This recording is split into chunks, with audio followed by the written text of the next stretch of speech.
Hello friends, ఇది మా ఫామ్లో ఇల్లు అనమాట. ఇదేమో మా హాల్ అనమాట.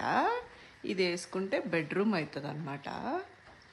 ఇదేమో బాత్రూమ్ అనమాట. బాత్రూమ్ కూడా చూస్తారా ఫ్రెండ్స్? ఇదిగో ఫ్రెండ్స్ బాత్రూమ్. ఇలా పక్కకు వస్తే మా కిచెన్ అనమాట. ఈ కిచెన్లో మేము ఈరోజు వంట ఏం చేసుకున్నామో తెలుసా ఫ్రెండ్స్? వేడివేడిగా రైస్ ఇంకా ఉడకలేదు ఫ్రెండ్స్. ఓకే, ఈ చిన్న స్టవ్ మీద మేము టీ పెట్టుకున్నాం ఫ్రెండ్స్ ఇప్పుడే. ఇదేమో ఏంటో చూద్దామా ఫ్రెండ్స్? ఇది అరటికాయ ఫ్రై ఫ్రెండ్స్.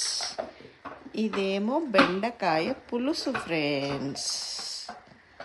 యమ్మీగా ఉన్నాయి కదా ఫ్రెండ్స్ చూడటానికి. ఇటు వస్తే ఇది మా వాటర్ ఫ్రెండ్స్. ఇది ఒక విండో ఫ్రెండ్స్. ఇలా బయటకు వస్తే ఫామ్లోకి వెళ్తాం friends. Okay friends, bye friends.